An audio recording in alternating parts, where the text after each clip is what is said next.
Como os demais slides são apenas revisão, vou partir aqui do Esther muito além de Esther. Assim a gente vai direto no core da lição, aquilo que não dá para acompanhar somente lendo os slides iniciais. Então aqui a gente já vê a comparação entre os deuses babilônicos e os deuses elamitas. Já vimos que Esther teve o nome mudado de Hadassah para Esther, essa explicação está lá nos primeiros slides. E aqui a gente vê o porquê de serem mudados.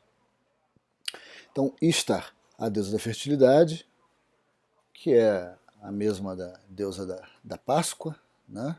A Páscoa romana, na data da Páscoa romana, inclusive, que é o solstício de primavera na Europa, em Roma, que o solstício de primavera em Israel, aí é a Páscoa bíblica, são datas distintas.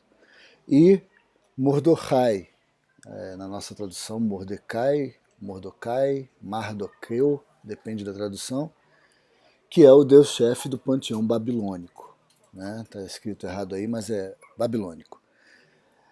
E, por outro lado, os deuses elamitas, que é a Vashti, que é a melhor das mulheres, significa a melhor das mulheres, e Haman, que é o deus-chefe do panteão elamita.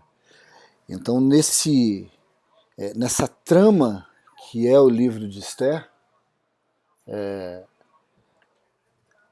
como nós deixamos claro nos primeiros slides também, é um estilo literário que não é literal, é um estilo literário assim como Cantares, assim como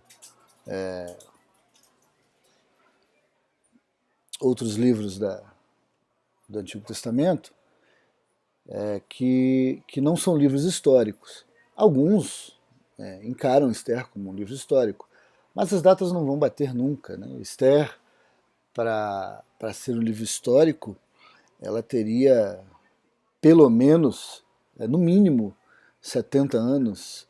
E no próprio livro diz que ela que ela é jovem. O original diz que ela é uma virgem. Então ela não teria esses 70 anos. Mordecai teria 108 anos no mínimo. Então não se trata de um livro histórico. Se trata de um livro nos nossos dias a gente chamaria de um romance, onde tem trama, onde tem enigma, onde tem muita coisa que a gente já deixou isso aí mais ou menos explicado nos primeiros slides. Por que essa comparação dos dois deuses? Dos deuses dos dois impérios? Porque o Império Babilônico venceu o Império Elamita. Então, uma moral da história, vamos dizer assim, do livro de Esther, é justamente a vitória dos deuses babilônicos sobre os deuses elamitas. Então, quando um império vencia o outro, esse império era um império mais forte do que o outro, e o deus daquele império era um deus mais forte do que o outro deus. Isso eles pensavam também em relação a Israel. Por isso que foi feito aquele banquete. Um banquete que não era simplesmente para mostrar a beleza do império. Isso aí a gente não enxerga olhando simplesmente no capítulo 1. Isso aí a gente pode enxergar olhando no contexto original de Esther, que é um contexto da diáspora, onde Esther era um livro que não podia ser escrito claramente, era um livro que era para ser compreendido pelos judeus, principalmente para os judeus da época, porque estava narrando uma grande vitória judaica dentro do Império Persa, e se os persas soubessem disso, não seria mais uma grande vitória judaica. Esse livro também foi lido no contexto da diáspora depois do Império Persa, que foi o Império Grego, e depois do Império Romano. E até hoje é o livro lido, e é o livro que todos eles creem, que vão continuar lendo no milênio, na festa de Purim. Bom, seguindo, Esther, então, é uma profecia completa codificada. Nós vamos ver mais sobre isso já no próximo slide. Ele é lido desde o livramento da morte dos judeus no Império Persa, e Purim é a última comemoração do ano. Nós vamos ver também isso mais no final, quando falarmos sobre Purim e Apocalipse. Então, Esther, ela tinha identidade judaica oculta. Jesus, até os dias de hoje, tem a sua identidade judaica original oculta para os judeus. A identidade de Jesus como judeu, ela não está aberta para os judeus. Roma pintou um Jesus caucasiano que não é judeu, com roupas que não são judaicas, com costumes que não são judaicos, com palavras, com expressões que não são judaicas. Então, para os judeus, ele ainda está em oculto. Esther revela sua identidade para salvar o povo judeu. E quando o povo judeu souber a identidade real de Yeshua HaMashiach, como eles chamam, o Jesus, o Messias, então esse povo será salvo da destruição, como foram salvos da destruição lá no livro de Esther.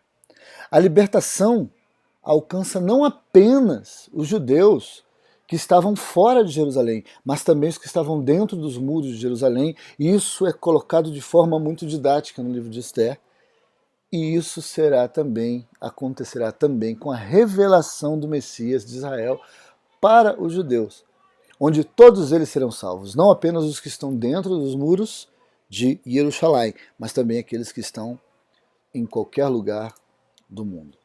Agora, Mordecai, ele era remanescente da família de Esther, ele recusa a se prostrar perante Haman, e tudo isso nós vamos ver com os remanescentes durante a tribulação, que vão se recusar a se prostrar diante do anticristo, e são remanescentes do povo de Israel, aqueles que crerão no Mashiach, no Messias. O inimigo gentio faz ameaça de morte para ele, e o inimigo gentio fará ameaça de morte para Israel. Então, nós vemos aqui uma comparação, né? Um tipo de Cristo, quando falamos do que fez Esther, e um tipo de Cristo, quando falamos do primo de Esther, do remanescente da família de Esther, do Mordecai. Ele vence, e não só vence o inimigo, como também é honrado pelo próprio inimigo e se torna líder diante de todas as nações que a Pérsia tinha sob seu comando. Isso fala muito sobre o milênio. Isso fala muito sobre a nação Israel. Esther é uma profecia escrita como um conto, ou em forma de conto, porque Israel não tinha independência para falar claramente, não podia falar claramente. Depois também aconteceu mesmo da Pérsia, aconteceu mesmo com a Grécia e com Roma. E Esther continuou sendo lido, e teve livre circulação entre os povos que não compreendiam Esther. Claro que não compreendiam, quem compreendia eram os judeus.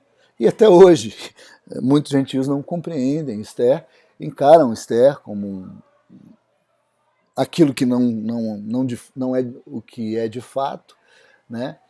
E não desfrutam assim de tudo que está no livro de Esther. Então Pêssar é a celebração da libertação da escravidão do Egito, e Purim é a libertação, é a celebração do escape do genocídio da Pérsia.